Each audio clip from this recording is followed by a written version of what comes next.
Venant d'un mot latin qui veut dire forteresse, les châteaux sont à l'origine des édifices défensifs dressés par les seigneurs au Moyen-Âge.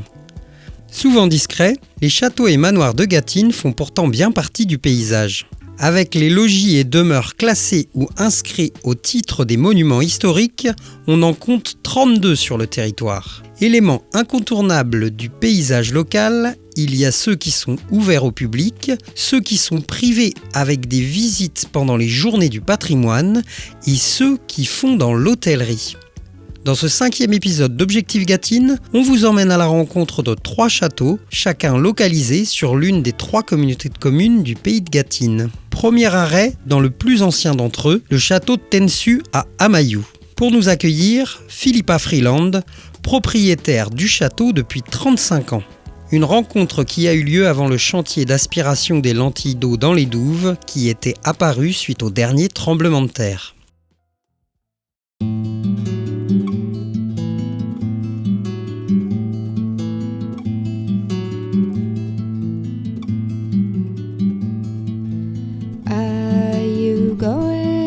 Scarborough Fair, parsley, sage, rosemary and thyme. Remember me to one who lives there. She once was a true love of mine.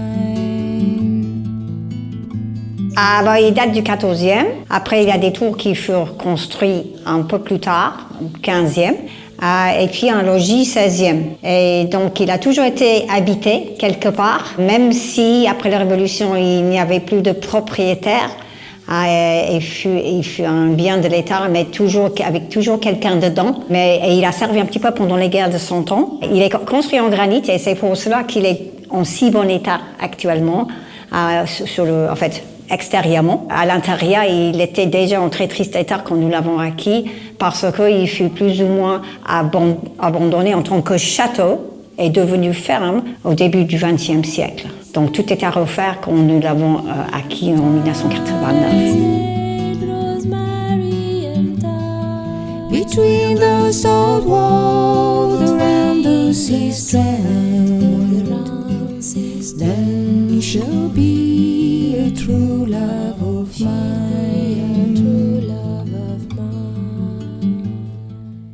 Pour mon mari, le but était de l'acheter. Pour moi, le but était de partir dès que possible. Parce que j'avais 3 enfants de bas âge et je me voyais mal habiter dans un château en état très délabré. Et donc, mon but était juste de le remettre en état dans l'esprit des différentes époques qu'il a vécues. J'ai 5 chambres et donc je propose un séjour sur 1 ou 2 nuits normalement. D'une espèce d'immersion aussi dans le médiéval par le contexte, par la décoration des chambres. Un petit peu dans le jardin aussi qui est dans l'esprit médiéval. Et donc un séjour inoubliable, une immersion dans le passé, mais sans d'autres prestations que le lieu qui parle pour lui-même. Remember me to one who lives there. She once was a true love of mine.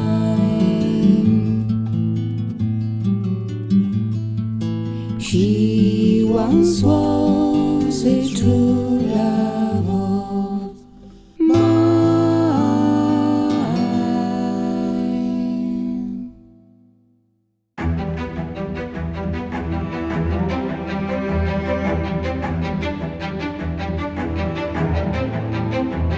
Direction maintenant le paisible château du Gazeau à Saint-Ouen. Propriétaire depuis près de 50 ans, Odile et Daniel profitent pleinement du lieu depuis la fin des années 90.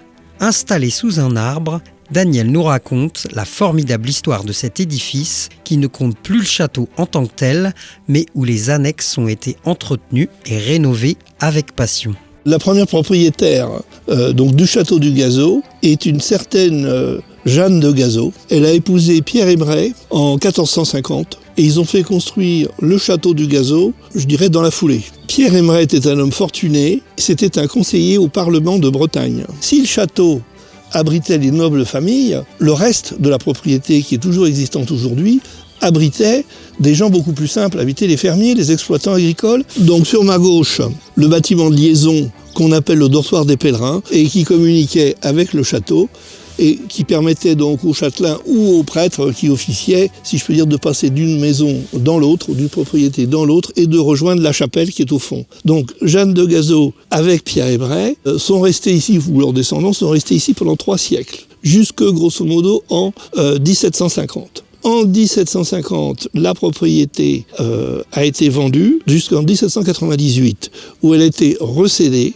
et ensuite elle est restée à nouveau dans la même famille jusqu'à la fin du 19e siècle. Cette famille, dont la dernière représentante était Anne-Adélaïde de Savignac, qui était propriétaire avec son époux, a décidé de vendre à la fin du 19e siècle en viager aux fermiers qui étaient propriétaires ici. Les fermiers se sont appropriés l'ensemble et aujourd'hui, je rencontre très fréquemment tout un tas de gens qui me disent « Ah, ma tante a habité là ». Il y a tout un côté sociologique, si vous voulez, qui rentre là-dedans. Et ce qui fait que lorsque on a décidé d'ouvrir au moment des Journées du patrimoine, il y a eu énormément d'habitants du secteur, du canton, qui sont venus. C'était excessivement agréable. Et nous-mêmes, on est devenus propriétaires en 77. Alors vous voyez, ça va bientôt faire 50 ans. Alors je ne vous cache pas que dans tous les propriétaires d'une maison comme celle-ci, on a des moments où on s'interroge. On se dit, mon Dieu, qu'est-ce que je fais là? Évidemment, parce que ça demande beaucoup de sacrifices,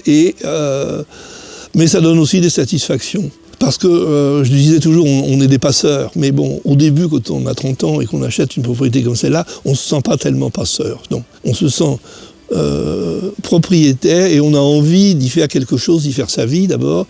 Et puis, si on peut le restaurer, tant mieux. Et bon, ça, c'est quelque chose qui vient petit à petit. Tout du moins, dans mon cas, c'est venu petit à petit, cette envie. Ça m'a fait découvrir plein de choses sur l'architecture que je ne connaissais pas précédemment. Vous voyez bien que le Gazeau n'a rien d'ostentatoire. C'est quelque chose de très simple. Je pense que c'est justement ce côté simple qui en fait le charme et la beauté. Le château ne se visitant pas comme un musée, Daniel n'a pas souhaité que l'on filme l'intérieur de sa maison. Le domaine du Gazeau, tout comme le château de Tensu, est ouvert au public en septembre pour les Journées européennes du patrimoine.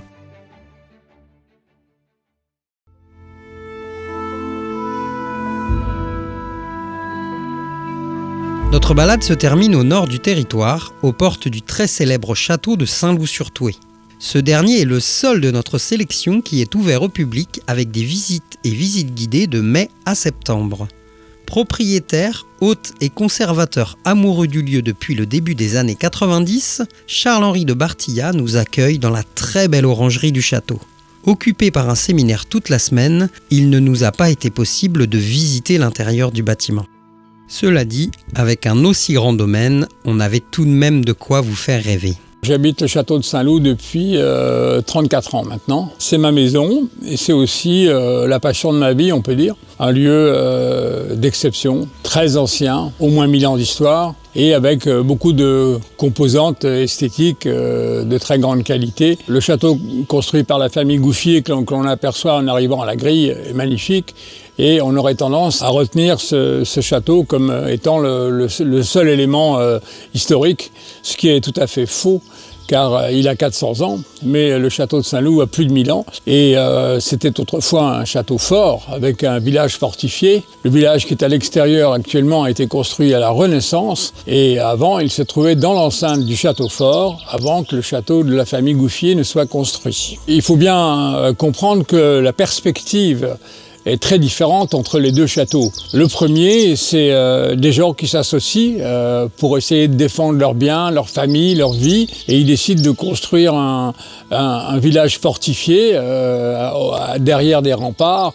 Et l'objet de ce château est de protéger des vicissitudes de la guerre. Alors que le château construit par la famille Gouffier au début du XVIIe siècle est un palais dans lequel on vivait avec une nombreuse domesticité, puisqu'il y avait à l'époque 45 jardiniers et 50 personnes dans la maison. Et c'était une vie complètement différente et une perspective totalement différente également. Quand on vient maintenant visiter les jardins du château de Saint-Loup, on a le point de vue qu'on avait, grosso modo, il y a 300 ans. J'ai pris énormément de plaisir à consulter les plans qui se trouvent aux archives départementales à Niort, et donc à les reproduire, notamment à la demande du ministère de la Culture.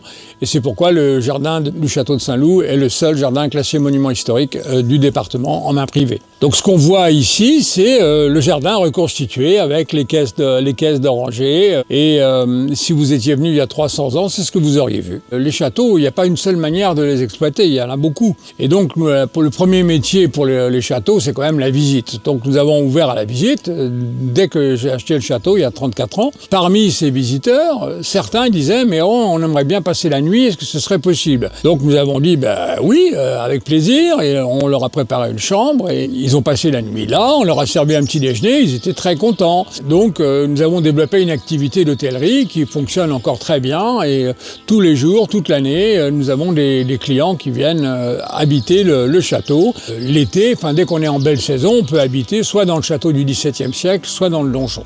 Donc les clients ont le choix. Donc tout cela est lié à une activité plus ou moins hôtelière, mais également à des réceptions comme les mariages et les séminaires que nous essayons de développer. Et donc tout ça, ça fait vivre le château et vivre d'une manière assez agréable. Et on est ouvert donc beaucoup plus que le maximum légal qui est de 40 jours par an, puisqu'on est ouvert tous les jours en juillet et en août, et puis chaque fois qu'on nous demande, en fait, on ouvre la porte. Voilà. Notre visite se termine sans la possibilité d'être exhaustif, et oui, le territoire comptant tellement de demeures et logis à découvrir. Par notre échantillon, nous voulions vous montrer plusieurs types de bâtis qui ont marqué différemment l'histoire de la noblesse locale et qui n'ont cessé de se renouveler grâce à l'amour de leurs propriétaires.